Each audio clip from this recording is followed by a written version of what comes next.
ಬಂಧುಗಳೇ ನಮಸ್ಕಾರ.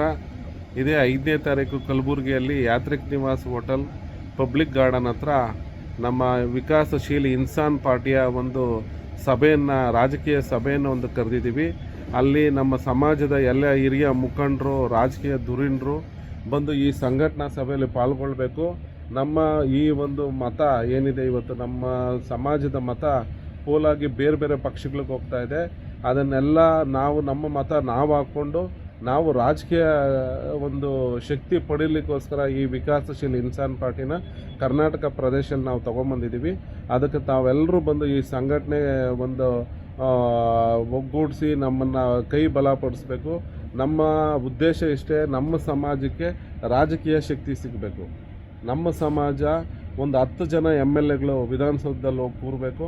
ಹಾಗಾಗಿ ನಮ್ಮದು ಇಷ್ಟು ಲಕ್ಷಾಂತರ ವೋಟರ್ಸ್ ಇದ್ದೀವಿ, 60-70 ಲಕ್ಷ ವೋಟರ್ಸ್ ಇದ್ದರೂ ನಾವಿವತ್ತು ನಿಮಗೆ ಗೊತ್ತಿದೆ ಎಷ್ಟು ಜನ MLAಗಳಿದ್ದಾರೆ, ಎಷ್ಟು ಜನ ಇವತ್ತು ವಿಧಾನಸೌಧದಲ್ಲಿದ್ದಾರೆ ಅಂತ ನಿಮಗೆ ಗೊತ್ತಿದೆ.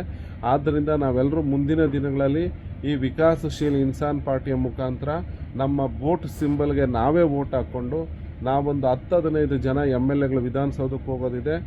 ಇವತ್ತು ನೋಡ್ಬೋದು, ಇವತ್ತು ನಮಗೆ ಹೋರಾಟ, ಎಷ್ಟೇ ಹೋರಾಟ ಮಾಡಿದ್ರು ಯಾರೂ ನಮಗೆ ಸಪೋರ್ಟ್ ಮಾಡ್ತಾ ಇಲ್ಲ. ಎಲ್ಲ ಬರ್ತಾರೆ, ಕಣ್ಣೋರಿಸ್ತಾರೆ, ನಾವು ಕೊಡ್ತೀವಿ ಅಂತಾರೆ, ಹೋಗ್ತಾರೆ. ಆಮೇಲೆ ಎಷ್ಟೋ ಒಂದು ನಮ್ಮ ಸಮಾಜದ್ದು ಏನು ಪ್ರಾಧಿಕಾರ ಆಗಿಲ್ಲ, ನಮ್ಮ ಸಮಾಜದ ಯಾವುದೇ ಒಂದೇ ಒಂದು ಯೂನಿವರ್ಸಿಟಿ ಇಲ್ಲ, ನಮ್ಮ ಸಮಾಜದ ಒಂದು ಕಾಲೇಜ್ ಇಲ್ಲ, ಒಂದು ವೈದ್ಯಕೀಯ ಕಾಲೇಜ್ ಇಲ್ಲ. ಇವೆಲ್ಲ ನಾವು ಮಾಡ್ಕೊಬೇಕಂತ ಹೇಳಿದ್ರೆ ನಾವು ಮೊದಲು ರಾಜಕೀಯವಾಗಿ ನಾವು ಶಕ್ತಿ ತೊಗೊಳ್ಬೇಕು. ಯಾರೋ ನಮ್ಮ ಸಮಾಜದಲ್ಲಿ ಒಬ್ಬರಿಬ್ಬರು ರಾಜಕೀಯ ಶಕ್ತಿ ತೊಗೊಂಡ್ರೆ ಅದು ಆಗಲ್ಲ. ಇಡೀ ಸಮಾಜದಲ್ಲಿ ಕನಿಷ್ಠ ಒಂದು 10 ಜನ, ನಾವು ಒಂದು 60 ಲಕ್ಷ ಜನ ಇದ್ದೀವಿ ಈ ರಾಜ್ಯದಲ್ಲಿ. 60 ಲಕ್ಷ ಜನ ಅಂದರೆ 10% ನಾವಿದ್ದೀವಿ. ಆ 10% ಶಕ್ತಿ ನಾವು ತೊಗೊಂಡು ನಾವು ವಿಧಾನಸೌಧಕ್ಕೆ ಎಂಟ್ರಿ ಆದರೆ ಅವತ್ತು ನಾವು ಏನು ಬೇಕಾದರೂ ಸಾಧನೆ ಮಾಡ್ಬೋದು. ದಯವಿಟ್ಟು ಬಂಧುಗಳೇ, ನಮ್ಮ ಸಮಾಜದವ್ರಿಗೋಸ್ಕರನೇ ಈ ಮೀಟಿಂಗ್ ಕರೆದಿದ್ದೀನಿ.